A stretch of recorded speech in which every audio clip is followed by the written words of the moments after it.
G'day community and welcome to the very first episode of Around the Wicket. My name is Damo and joining me as he usually will in every episode is Azza. How you going, mate? Damo, I am fantastic and it is a pleasure to be back for another season. We've got an amazing thing lined up this season. Incredible sort of taking it away from JR and doing it on its own, but we'll still be around and it's still going to be an amazing thing to look forward to. Really looking forward to diving into today's podcast. We have shelved the JR BBL podcast, as you said there, and ventured slightly left with this new series. We will still help you with your SuperCoach team, and we'll still talk about things from a SuperCoach standpoint, but we'll also touch on all forms of cricket, including the T20 World Cup, Test cricket, and everything in between. BBL is just around the corner with the newly introduced draft coming this weekend. A whole new initiative opened up to the international players to join the league. Azza, what else can you tell me about the mechanics of this draft? Yeah, and as you mentioned, Damo, it is one of the things that the Cricket Australia has introduced to sort of revitalise the BBL. It is a great initiative that has seen over 300 players nominate, and the way that it'll work, it's slightly complicated. So we'll do my best to talk you through it. The first thing that we need to know. The date, and as you mentioned, it is this weekend, Sunday, 28th of August. It will be live on Fox Cricket and also on the cricket.com.au website. And the way that it'll work is that there are 4 rounds. Each round will have 8 selections, and they also will be attributed to a category. So every player has their own status depending on their contracts, depending on the length of time that they're here, and just general prowess as well. So top tier players are called platinum. Next level down, we've got gold, then silver, and then bronze. So the top echelon players will be platinum, and they will only be allowed to be selected in the first and second round. Round 2, we'll see platinum and gold. Round 3, we'll see gold and silver. Round 4, we'll see silver and bronze. Now, they did the lottery a couple of weeks ago, and Melbourne Renegades will have pick 1, and then it'll go Stars, Heat, Sixers, Strikers, Scorchers, Thunder, and Hurricanes in round 1. Round 2, we'll see the same 1 through 8, and then it goes back to a snake order from there. So coming into round 3, Hobart Hurricanes will have the first pick of that round, Renegades will have the last, and then into round 4, back to Renegades up the top with Hurricanes at the bottom. Now, clubs can also manage to retain a player as well. So, fear not, Adelaide Strikers, Rashid Khan can and will more than likely be retained by Adelaide Strikers. So, no need to worry there. Now there's a whole range of other questions that have been asked along the way. Can clubs trade picks? No, they can't. Australian players, can they nominate for this draft? This is purely for international players only, but it is still likely that we will see a whole range of baggy green Cricket Australia players. We've already seen that David Warner's signed with the Sydney Thunder, so that's great to see. And as I mentioned earlier, there is over 300 players that have nominated, but only 32 picks, and each team can only select a maximum of 3 players. Minimum of 2, maximum of 3. I think that's probably enough from me there, Demo. I think that probably explains it quite well, I think. Yeah, so Adelaide Strikers can retain Rashid Khan, the Scorchers can retain Colin Munro, and the Thunder can retain Alex Hales. All those players will possibly go back to their teams where they have had their success and where they have played previously. Now that we've covered how the draft works, let's take a look at the team lists to see what holes stand out across the competition. We'll start with the Adelaide Strikers. They've had some huge signings, and none bigger than Chris Lynn, who has signed a landmark 11-game contract after a long standoff and negotiations. Yeah, this is one of the huge talking points in the off-season. Will Chris Lynn play? Will he not? Because he was signing a deal with the new UAE T20 league that has popped up. But as you mentioned there, Cricket Australia and Lynn have worked out some differences there, and Chris Lynn will be back in the BBL, which is huge. He is a huge draw card for the competition. and just a phenomenal player. I mean, he's had a bit of a bout of bad form recently, but still loves the BBL and still draws a fantastic crowd. And the Strikers have also signed Cameron Boyce from the Renegades as well, which boosts their bowling stocks nicely. Brisbane Heat have also had a massive signing in Usman Khawaja. He steps into that Chris Lynn sized hole nicely, and they've retained their core group as well with Nisa and Steckity and Swepson and Bartlett all coming back along with Bryant and Hazlitt. Another name just announced today, in fact, is that Matthew Renshaw is returning after a stint at the Strikers. It's a bit of a slight shock to see, but it seems to be just a pretty straight swap there with Chris Lynn going from the Heat to the Strikers and Matt Renshaw going from the Strikers back to the Heat. Hobart Hurricanes are pretty well rounded despite having several slots open, but we have noticed a hole in their bowling stocks. Yeah, and I think this has probably led primarily because we've seen the Tom Rogers move from Hobart Hurricanes to Melbourne Renegades, which does hurt Hobart Hurricanes bowling stocks there. But there's still plenty of time for signings to happen, and of course there is the BBL International Draft to look forward to, where they probably will likely look for some extra bowling stocks there, because at the moment they've still got that amazing top order list with Darcy Short, Matthew Wade, and Ben McDermott that are just incredibly powerful hitters. And of course, Tim David, who has just become one of your favourites there, Damo. Absolutely, he will be one of my first select in Supercoach BBL this season. He's having a great cricket career to date. Melbourne Renegades are rebuilding, and to be honest, they're building fairly nicely with recent signings. You mentioned Tom Rogers before, crossing from the Hurricanes, and they've also signed John Wells from the Strikers. Yeah, which is another fantastic pickup. I mean, just looking at the batting stocks at the Renegades, they've got a really great top order and starting to build a bit of a better middle order list as well. So if you're looking from the top down, you've got the likes of Aaron Finch, Sean Marsh, John O'Wells, Nick Madison.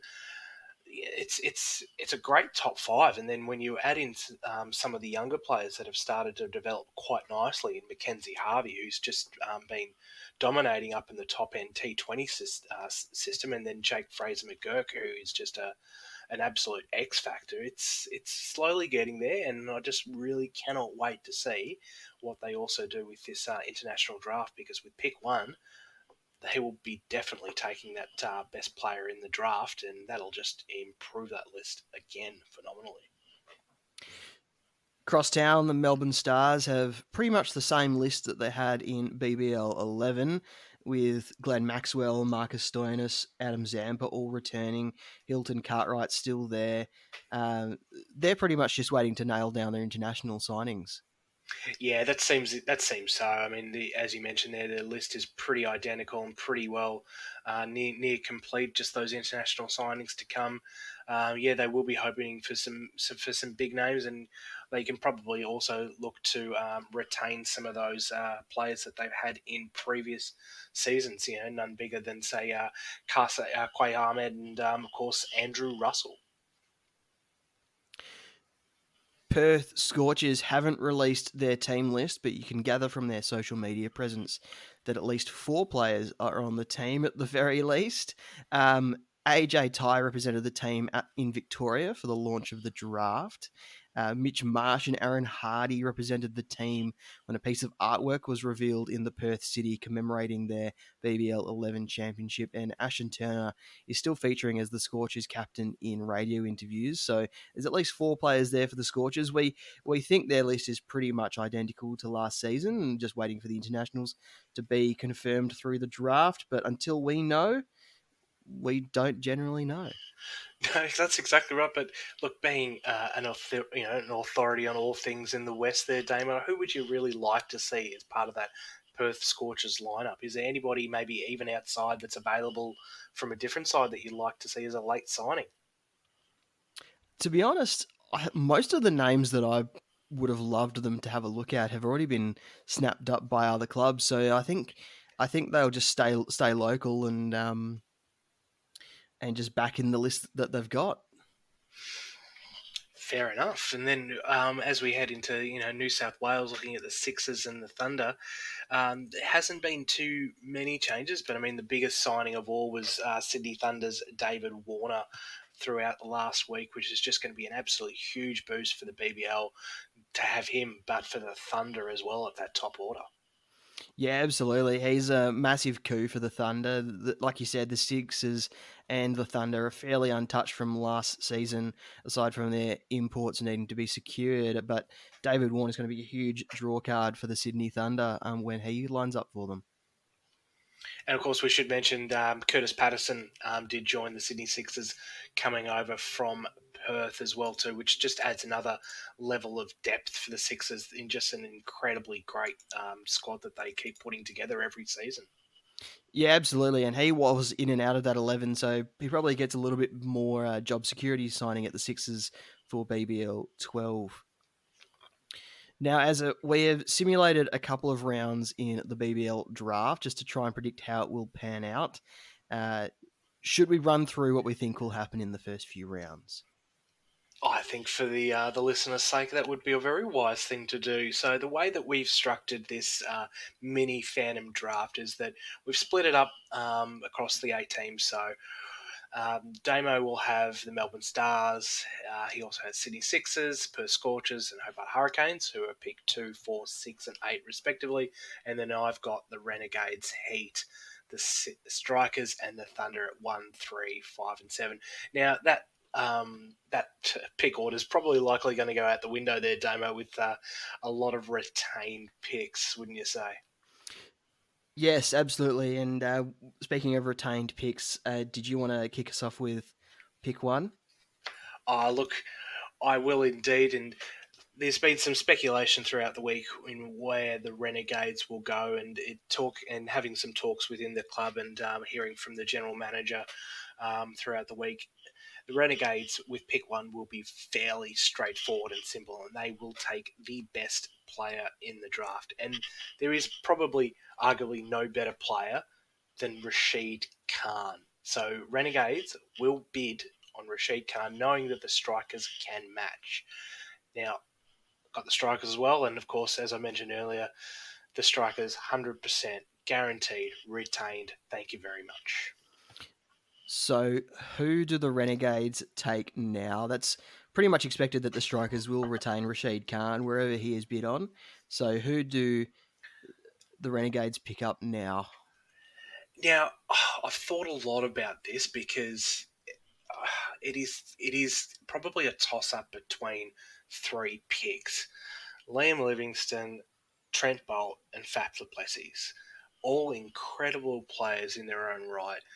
But given Renegade's top order, as we've already spoken about, I don't feel like Faf's probably going to be an ideal thing. So I'm going to go Liam Livingston, who adds an extra element to the team, given that he can come in at different positions where required and can bowl as well, and bowls really well, as we've seen in the T20 Cup in England, where he's averaging over a wicket a game.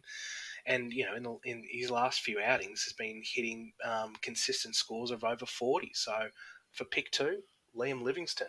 Now it is also worth knowing that a lot of people will say, the Scorchers can retain him. Well, actually, Damo, he can't. Is that right?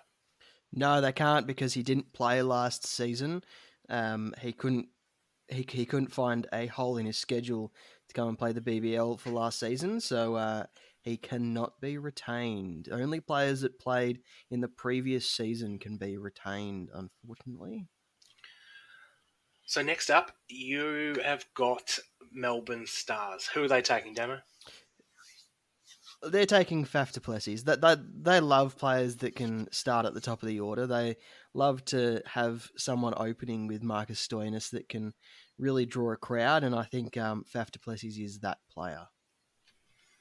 He's an absolutely phenomenal pick and an absolute huge coup for the BBL. Knowing what he's been able to do internationally for so long, it's just going to be an absolute privilege to see him play here.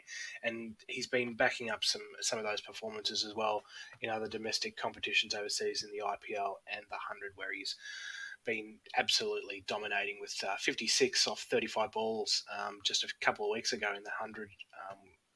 Averaging to a 160 strike rate, which is huge. Now, is he going to be one you're going to be looking for in Supercoach, Damo? Depends on his price. I don't think he'll be cheap. I totally and utterly agree with that. So, moving on, Brisbane Heat. I think looking at their list, and as we've said, that there are a few probably gaps to look at, but as we've also mentioned, that there is probably no other bigger player to pick than Trent Bolt. So block that in for the Heat there, Damo. He's someone that, despite his high price, I'm probably more likely to jump on in Supercoach than Faf du Plessis or Liam Livingston, just because he's such a massive player and so good at this BBL, this T20 format. Yeah, exactly right. I'll be really interested to see how the Heat use him and sort of where he comes in. If he's going to be opening and closing the bowling. It'll just be phenomenal to see how he used. But also, it's really also going to depend on his schedule too, because he stepped away from international duties, but still just going to be depends on what his availability is like, because a lot of these players won't be available for the entire season. Yeah, absolutely. Now, we should say that some of these players aren't available for the whole tournament, so that might play into whether people selected them in their Supercoach teams or not. Yeah, that's right. And of course, once we've got confirmation about players' availabilities, it'll be something that we'll make sure that all Supercoach coaches are aware, so we can plan accurately and make sure that you're not missing out on any of the best players, and also making sure that you're not going to end up with a donut in round one as well. So let's kick it off. Move on to Sydney Sixers. Who are they going to look for, Damo? I think the Sixers are going to select Dwayne Bravo, and Fee. he's. I mean, the Sixers love these sorts of players, these big, showy guys that can draw a crowd. And Dwayne Bravo is definitely fits that bill with how he's been playing recently, internationally. Yeah, I mean, he is one of the leading wicket takers and one of the best T20 bowlers going around. Just his performances in the hundreds, he's averaging a wicket a game and has been all year long as well too, not just in the 100 but the T20 Cup in England and the Indian Premier League as well. An absolute premier bowler and a huge coup there for the Sixers. Now, because you matched with the strikers, I've got the next pick again with the Scorchers, and Ooh. I've got the Scorchers picking up Kieran Pollard. Uh, has to be again another phenomenal pick from the West Indies there and a T20 specialist. Love that pick there, Dano. Azza, you've got the Thunder next. Mm. What are the Thunder going to do with their first pick?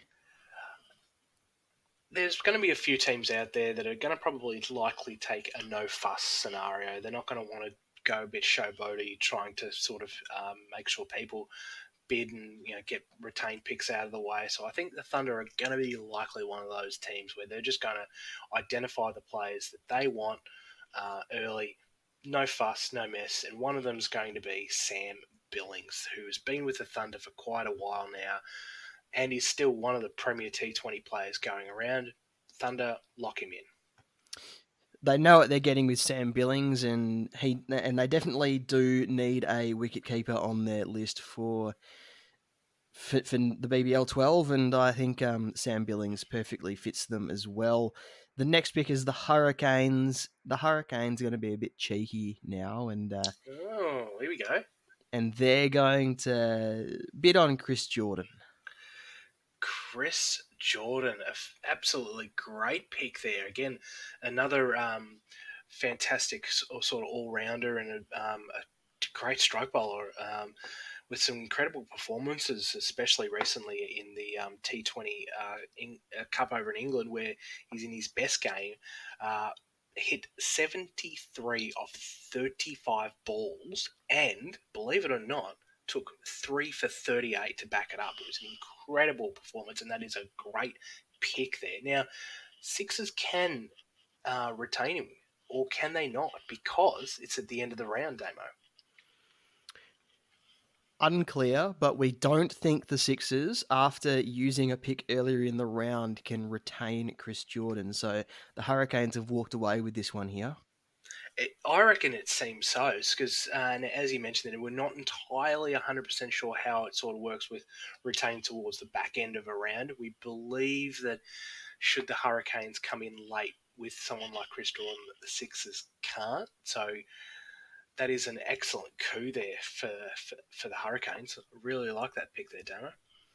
So moving into round 2 now, and the Melbourne Renegades have the first pick again. So it's the same order as the first round. This time, the teams can pick up platinum and gold players. Obviously, it depends on salary cap and who they go after. We don't actually know which players are gold, silver, or bronze yet. Definitively. So we've had a bit of a guess. Most of these players, unless they are specifically platinum, we have suggested that they're probably a gold selection. Yeah, that's right, Damo. And I think that the Renegades again will probably likely looking for another sort of all rounder type that coming in towards the back end of just before the bowlers. And there's one player that really stuck out for me, and that is Shadid Khan from Pakistan, who is just lighting up the T20 and the Pakistan Super League. I mean, there's been some incredible performances by him over in the Pakistan Super Leagues, where he was he took in 4 games, I should say, he had 3 wickets or more in a row, and including one game where he hit 52 off 32 and took 4 for 20. An absolute phenomenal all rounder, and I think that'll be a huge coup for the Renegades. Now, the question is, do Sixers retain him? Because they can.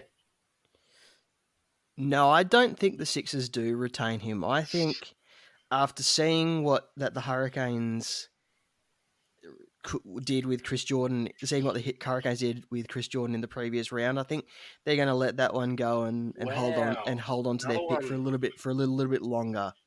So the Renegades walk away with that one there. Now I've got the next pick with the Stars, and the Stars are going to be a little bit cheeky for the next couple of picks, and they're going to they're going to bid on Sandeep Lamashane, and well, the Hurricanes need a spinner, so they're retaining him.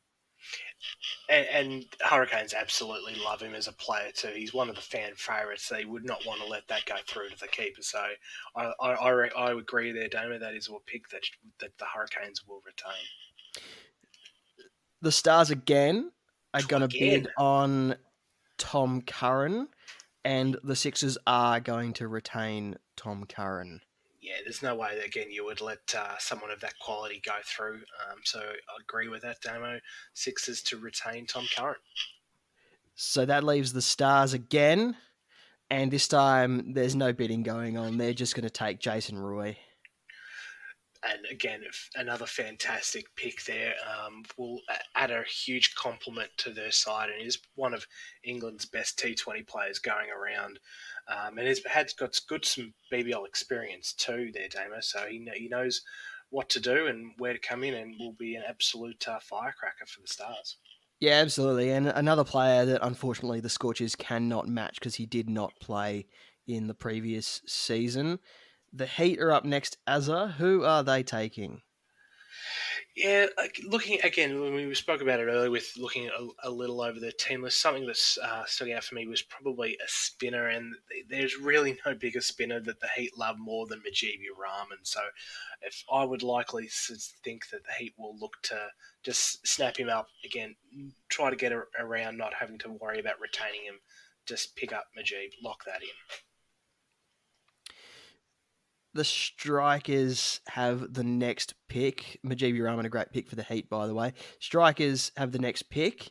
What are they going to do, Azza?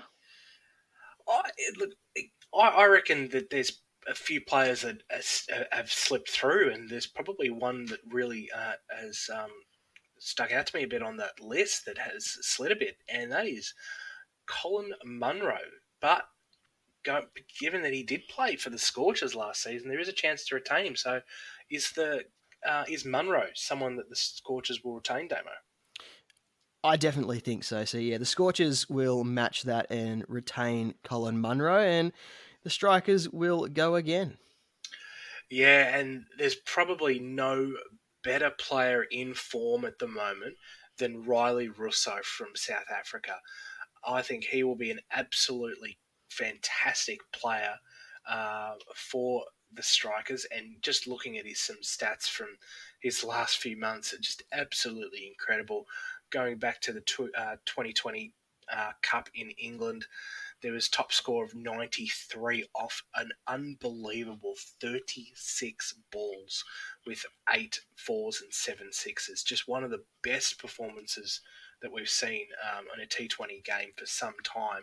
And then backed it up in the international series against England, where he hit 96 off 55. Big hitter. The Strikers do need a big hitter aside from Alex Carey in their lineup. Obviously, Alex Carey won't be available for the first part of the season, so someone who can definitely fill that hole nicely. Now, the Thunder close out the second round. Azza, who are they selecting?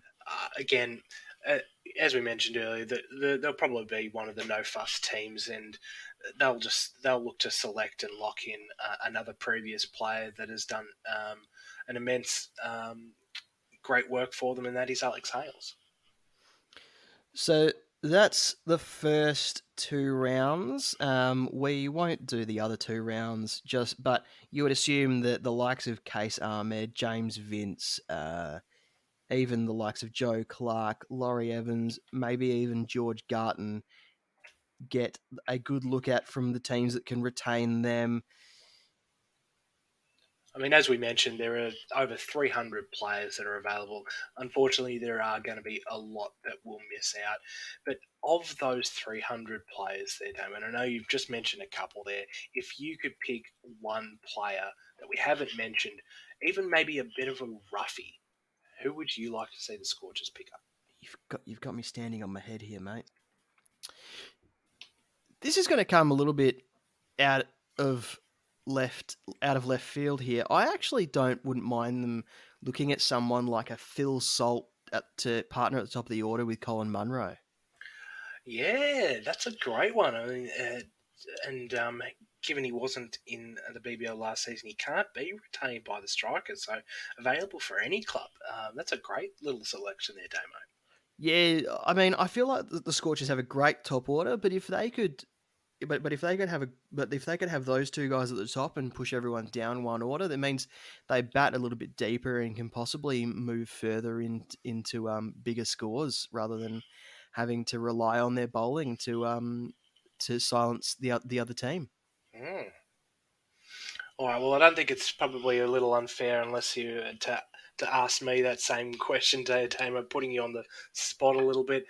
For me, I would really like to see a team go completely left field. I mean, we've seen some players come through from different countries, and there's probably no bigger one than Sandeep, who's come from Nepal.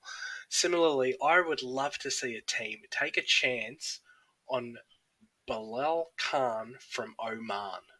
Now, again, no one knows a lot about him, but that's half the beauty of him. But when you sort of look at his statistics in the back end, he's a regular wicket taker, and looking on a fantastic website, which I suggest all BBL supercoaches get familiar with, Big Bashboard, he is listed as the sixth best bowler internationally. Wow! So if teams need a bowler, go for him.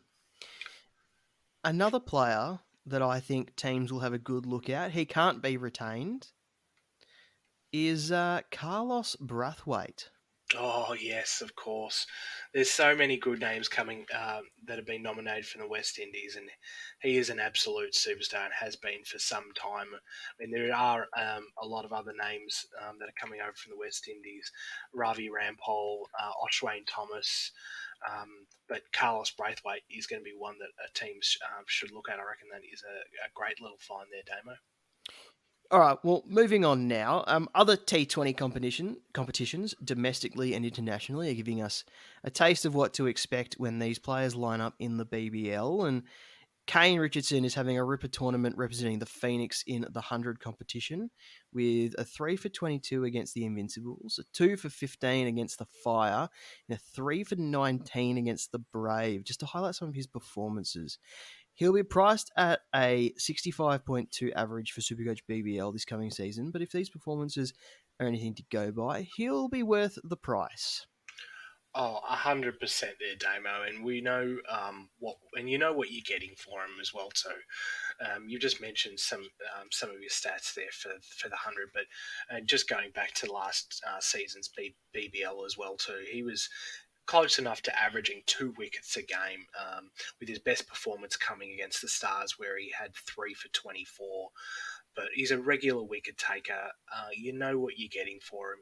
Look, he might even come in late for a bit of a crash and bash too. But phenomenal play nonetheless. And look, Renegades are going to be looking to him quite a lot as their strike bowler. But a great little find there, Damo. And Azza, you've got a favourite as well that you've been impressed with. How is Daniel Sams going? Daniel Sams, you've just got to absolutely love him. I mean, he is one of the favourites. I mean, he's been a BBL Supercoach favourite for a long time, and he's slowly starting to get into the international side as well too. But just like Kane Richardson, Daniel Sams is also in phenomenal form too. Overseas, has had 2 3 wicket hauls in the 100, and also a number of great cameo performances in the T20 Cup in England. No bigger one for for Essex against Sussex, where he hit 71 off, believe it or not, 24 balls for an incredible 295 strike rate. Backed it up with a 1 for 41 as well. Wow. He was one of the ones that we locked in very early for last Supercoach season. Is he going to be another one to lock in for this season? I think so, and we'll talk about it down the track as well too when we get in more into the actual mechanics of BBL Supercoach. But one of the big things we always look for is all rounders, because they're the types of players that will get you the most amount of points in BBL Supercoach, and there is no bigger player that can do that than Daniel Sams. And who else has been impressing you, Azza? Thanks. Give me a sec. Return serve. Yeah, look, if we look at the other, look at the competitions that are currently underway, the 100 men's competition, looking at some of the big name players that have nominated for the draft. Andre Russell is currently the ninth highest scorer. Liam Livingstone, number 10. Looking across at most wickets, you've got Dwayne Bravo, who's taken 6 wickets as well too. In phenomenal form, those sort of players. And then we take a little bit of a step back, looking at the T20 Cup. Probably no bigger player in that competition than Riley Russo, who had the second most runs and one of the highest strike rates, going close to 200, which is incredible. It's not a runner ball, that's 2 runs a ball. And then an absolute favourite of the competition as well to Andrew Ty, who took the 7th most wickets for the T20 Cup and is a huge player for the Scorchers, Damo. He is, and he's someone that they're going to be relying on quite heavily to bowl their way back to a back-to-back championship. Now, there is the international competitions that are currently going along, none bigger than the 100, but there is also still some domestic competitions underway, and we've got the top end competition that's underway in the Northern Territory and the T20 Max competition that will start up soon in Queensland. But one player that's caught my eye up in the top end T20 is Mackenzie Harvey. Will really be one to watch too, as he's been absolutely lighting it up on fire for the Melbourne Renegades Academy. Still probably a little bit unsure where he fits into that lineup given the amount of depth that they've already got, but is really one player to watch, Damo. Anybody else caught your eye? I'm always watching Jason Sanger. I think he's a fantastic player going to be someone who represents the country in years to come. But another player that actually is playing under him because he's the captain in this team is James Seymour. He's pretty good with his long form cricket form, but he got caught out a little bit with the fast pace of T20 cricket. So hopefully we see him improve on that for this coming season, and he signs with a BBL squad for the BBL 12. Yeah, that's right. I mean, he's a fantastic story coming up from Premier Cricket in Victoria. Was on the Stars list for a little bit, didn't get a chance, and then was picked up by the Renegades as sort of a bit of a COVID top-up player, and was able to take a chance and was able to play quite a number of games in different positions where he was either opened or came in a bit later, and also had the opportunity to roll his arm over as well too. So who knows? I mean, BBL Supercoach players would like to hope that he could be an all rounder, but I would probably suggest that he isn't. But I mean, he's a fantastic player, and I'm with you there, Damo. I would really like to hope that a team picks him up. All right, so we've gone through the draft, how that works. We've gone through the team lists, and we've introduced this podcast series for the season coming up. We will be a weekly podcast. Hope maybe not next week, but from episode 2, we will be a weekly podcast. Azza, thank you so much for joining me today. Damo, it is an absolute pleasure as always, and I'm really looking forward to this week-to-week discussion, and really hope that we get a lot of people listening in along the way. All right, community, we'll talk to you next time.